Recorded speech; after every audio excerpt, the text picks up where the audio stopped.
Buenas noches, sean bienvenidos a All of the Night Tales, donde las sombras cuentan historias que el mundo teme recordar. En un castillo de Hungría, una condesa convirtió la sangre en su obsesión. Elizabeth Bathory, conocida como la Condesa Sangrienta, fue acusada de crímenes tan horrendos que la convirtieron en leyenda, pero era un monstruo o víctima de una conspiración. Quédate hasta el final, porque esta verdad te helará la sangre. En el corazón de Hungría, a finales del siglo XVI, el castillo de Kastály se alzaba como un coloso de piedra, rodeado de bosques oscuros y niebla perpetua. Era el hogar de Elizabeth Bathory, una noble de 25 años, rica, culta y hermosa, perteneciente a una de las familias más poderosas de Europa. Casada con el conde Ferenc Nadasdy, tenía todo lo que una mujer de su tiempo podía desear: riqueza, poder y prestigio.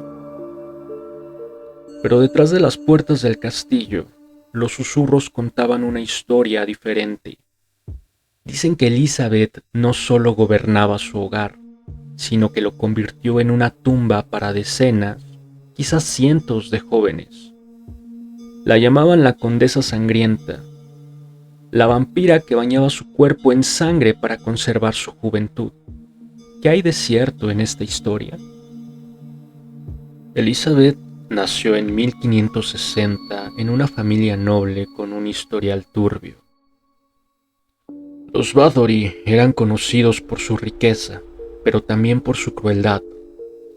Algunos de sus parientes fueron acusados de traición, otros de locura. Desde joven, Elizabeth mostró una inteligencia aguda, hablaba varios idiomas y era admirada por su belleza, pero también tenía un carácter implacable. Los sirvientes murmuraban que castigaba con brutalidad cualquier error, y los rumores de su temperamento se extendían por pueblos cercanos.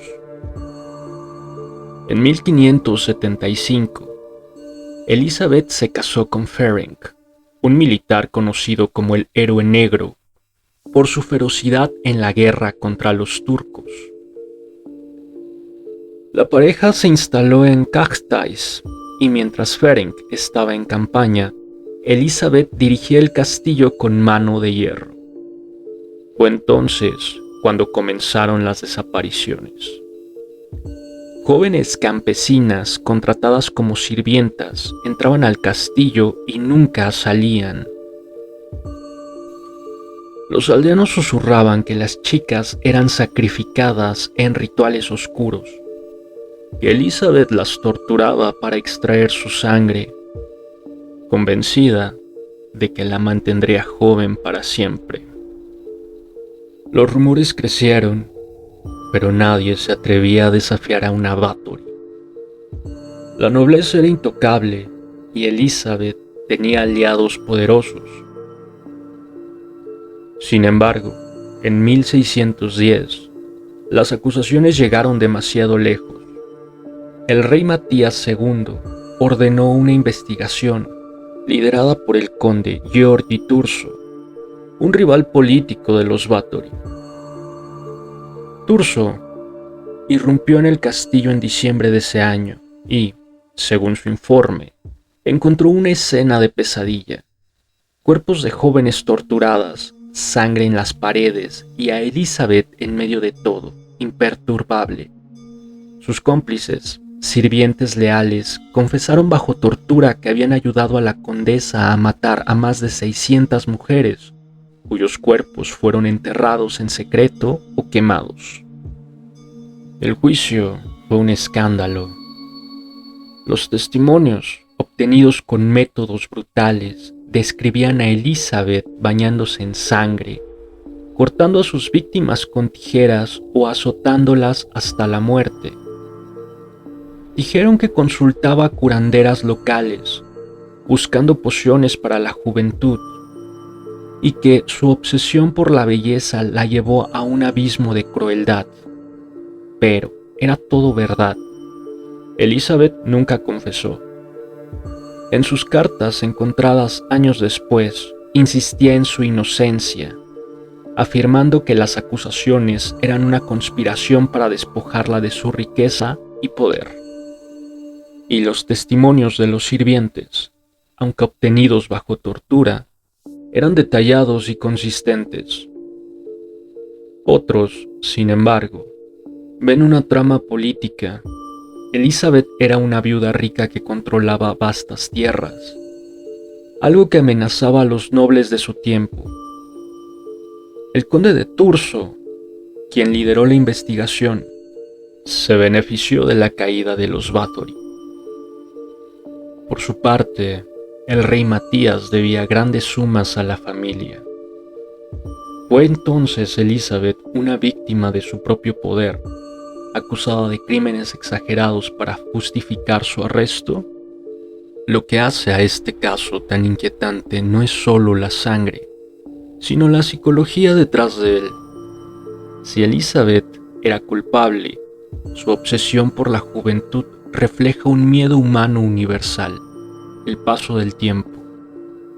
Las historias de vampirismo, aunque exageradas, surgieron de un contexto donde la sangre se asociaba con la vida y el poder. Las curanderas de la época usaban sangre en remedios, y la nobleza a menudo recurría a prácticas extrañas para mantenerse joven. Pero si Elizabeth era inocente, su historia es aún más aterradora. Una mujer atrapada en un mundo que castigaba su independencia, condenada por rumores que se convirtieron en un mito. Elizabeth nunca enfrentó un juicio formal. Fue encerrada en una torre de su propio castillo, empedrada viva, con solo una pequeña ventana para recibir comida. Murió en 1614, a los 54 años, sola y sin haber pronunciado una palabra de arrepentimiento. Sus cómplices fueron ejecutados, pero los registros del caso se volvieron un laberinto de contradicciones. Los cuerpos de las supuestas víctimas nunca fueron encontrados en la cantidad que se alegaba, y los documentos oficiales parecen más interesados en justificar su condena que en buscar la verdad. Hoy, el castillo de Cactais es una ruina, pero los lugareños aún evitan acercarse al anochecer. Dicen que el viento lleva ecos de lamentos, aunque nadie cree ya en vampiros. La historia de Elizabeth Bathory se ha convertido en una leyenda, alimentada por libros, películas y canciones. Pero detrás del mito hay una pregunta que persiste. ¿Era una asesina obsesionada con la sangre o una mujer destruida por el poder y la envidia? La verdad, como siempre, está enterrada en las sombras. ¿Era entonces Elizabeth Bathory una vampira real o una víctima de su tiempo? Déjanos tu teoría en los comentarios y suscríbete a Owl of the Night Tales para más historias que te mantendrán despierto. Comparte este video si te atreves y recuerda, la verdad siempre está en las sombras.